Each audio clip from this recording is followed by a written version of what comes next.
camping sa campsite na mala bushcraft ang vibes. Nakasta ng ulan. Pinalitan ko siya ng kahoy. Uupuan lang natin. Tara at samahan nyo kami sa Humaha, Pusurobio, Pangasinan. Sabi na tayo ng hamok. Ng feeling ng nakahamok. Dito ay farm na farm ang datingan dahil sa mga tanim sa bakuran at mga halagang hayop. Kaya kung trip mo ang ganitong camping, ay tara at samahan mo ako sa aking kwento. Ako si Albert, isang lakwatserong artist at ito ang aking travel and draw. Ang kwento ng mga biyaheng hindi drawing.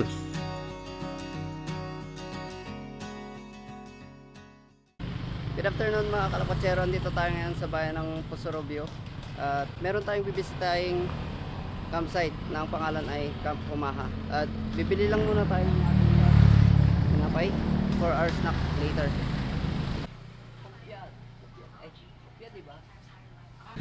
Talot.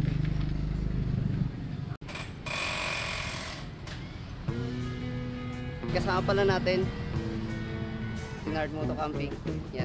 Palabas na tayo dito sa may MacArthur Highway, mga kalakotsero.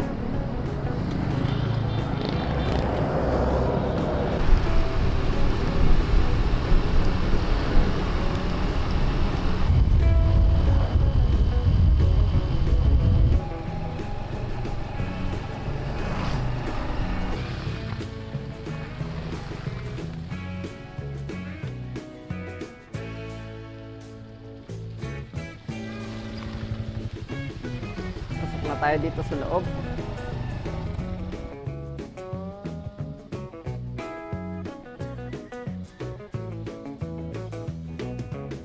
Welcome dito sa ating campsite, mga kalakotsero.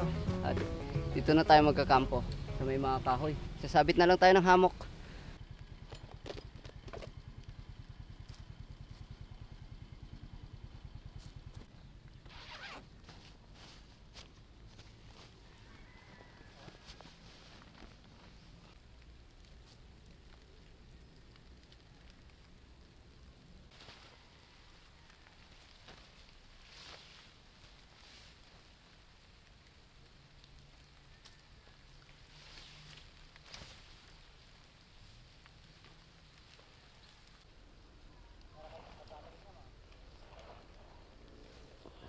Umaambon-ambon na mga kalakotsero, pero nagsiset up pa rin tayo.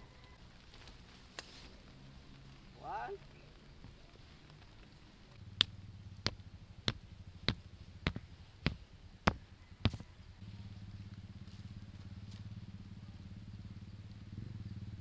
Nag-start ng umulan mga kalakotsero, pero okay na, nakapag-set up na rin si kuya ng kanyang tarp. Meron na rin tayo dito. So kahit pa paano, safe na tayo sa ulan. Ito yung ating ordinary na hammock. Gagamitin natin.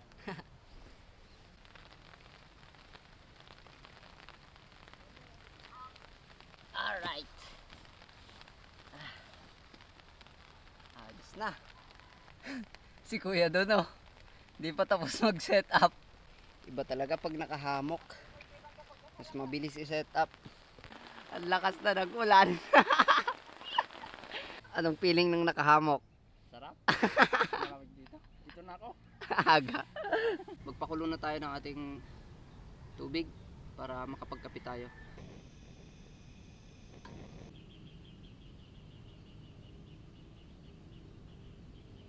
Paubos na yung laman ng ating gas. Buti na lang may reserba tayong maliit. Ayan.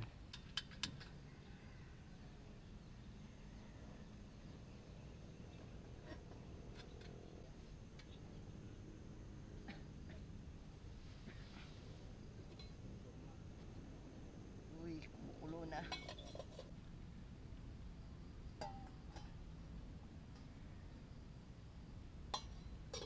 Andun na si kuya, doon siya magkakape. At pagtimpla na rin naman tayo. Join na tayo doon. Doon na rin tayo magkape.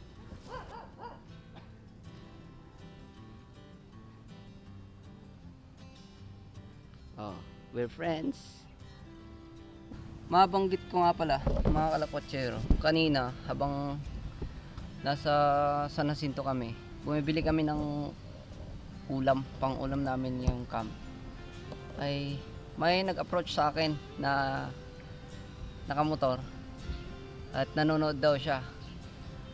Noong una hindi ko siya pinansin, tapos 2 beses niya akong tinawag. Sabi niya nanonood daw siya. Pa-subscriber sabi niya. Eh, first time ko ma-approach ng ganon, makakilala ng ibang tao. Kaya, ayun, medyo hindi ko naisip mag-vlog, mag-film nung time na yun. So, kung mapanood mo man to, ikaw na nakakilala sa akin, eh, comment ka naman. At hindi ko nakuha kasi yung pangalan mo para ma-shoutout kita sa susunod na vlog.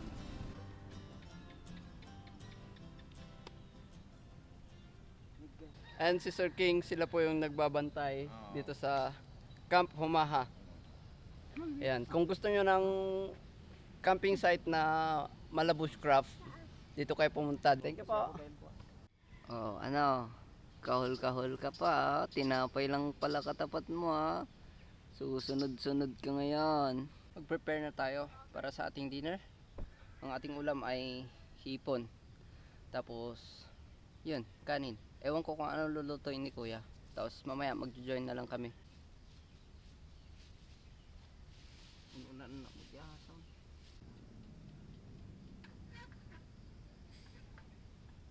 Yan, inuna na natin yung hipon na lutuin. 2.7k. Patsero. Kahit na campsite siya ay feel mo pa rin yung pagiging bushcraft nung itong site mismo.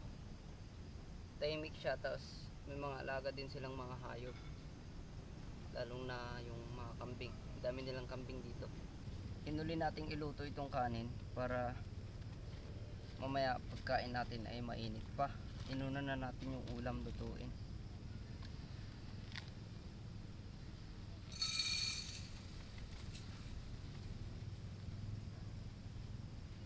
Basi lang.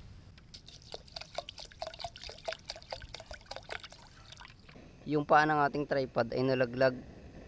Ayan, kaya pinalitan ko siya ng kahoy. Luto na yung kanin natin. Okay. Okay na rin yung ulam. Dahil kakain na tayo, ay kulang tayo ng upuan. Uupuan lang natin para pagkakain tayo ay medyo relax naman kahit papano.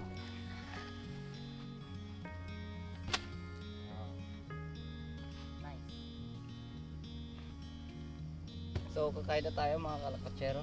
At gaya ng nakasanayan ay sabay na kami kakain. So mas okay kasi pag sabay para naghahalo yung pagkain namin, yung ulam.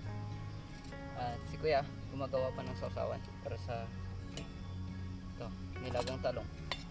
Tapos ang prepare naman natin ay ito.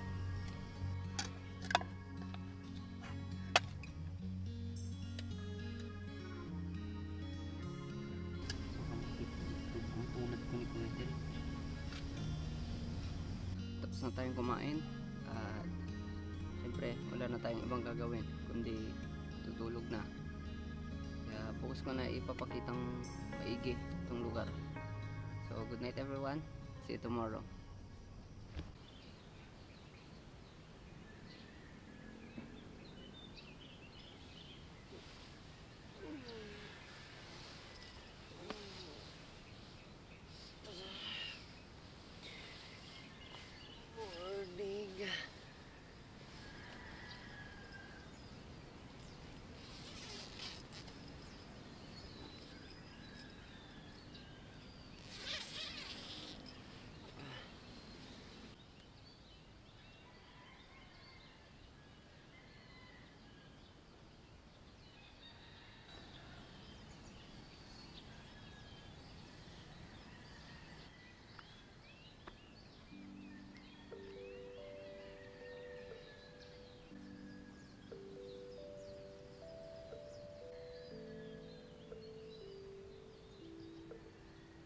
Napakaganda rito mga kalakwatsero dahil tahimik, wala kang ibang maririnig kundi huni ng mga ibon, mga manok, ganun.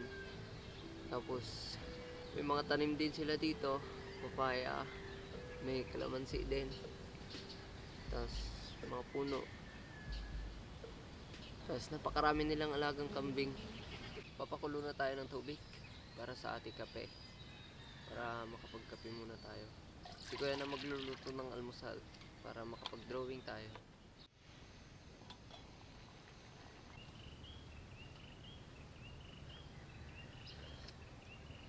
Magpipaint na tayo mga kalakwatsero. At dito na tayo pipwesto sa may punong kahoy na malaki.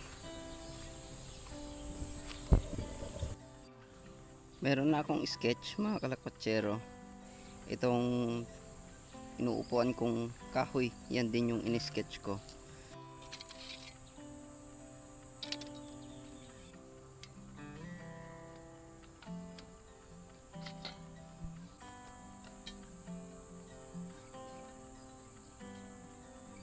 Start na tayo magkulay at unahin na natin itong part ng ulap sa may background. Yan, dito siya.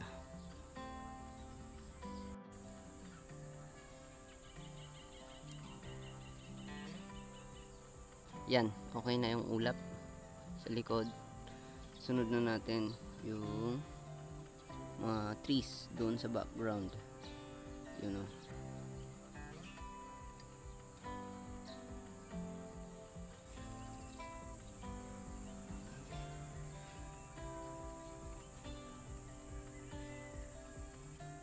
Yan, okay na yung mga trees sa background, yung ulap.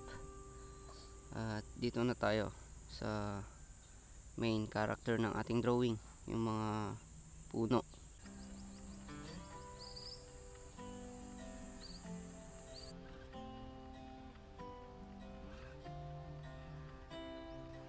Medyo hindi pa rin talaga ako sanay mag-details sa painting, pero okay lang yan. Dito na tayo sa ground, yung mga dahon na nahulog, kulay brown din yan. So medyo similar lang siya sa kulay ng woods.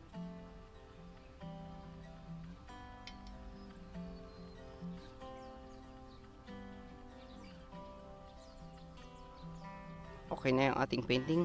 Medyo hindi pa rin talaga ako sanay mag-details sa mga puno-puno na ganyan, no? Pero goods na yan. Kaya ligpit na natin itong ating art materials at pinaubaya ko na kay Kuya yung pagluluto. At para makapag-focus tayo dito sa drawing. Ayan, kakain na tayo mga kalakwatsero. Sabay na ulit natin si Kuya. Ito yung ulam natin. Wow, swabe. Gulay. Ito yung kanin.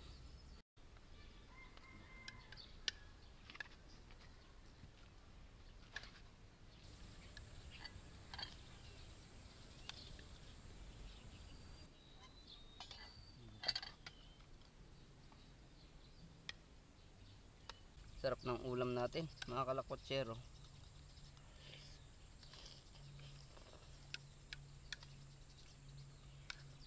Sitaw. Tapos na tayong kumain at nakapaghugas na rin kami ng pinagkainan.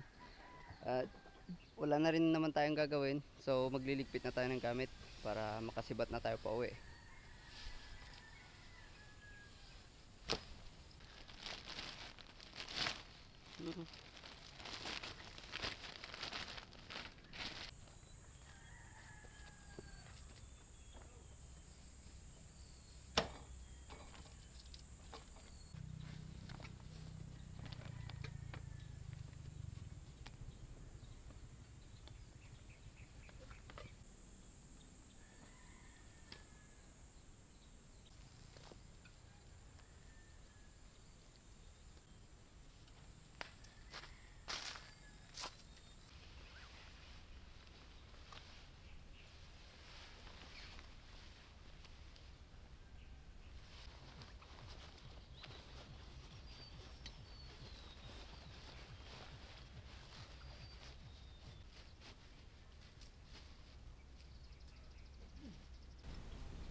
ayan, okay na ang lahat ng ating gamit. Nakaligpit na lahat. So, let's go home na.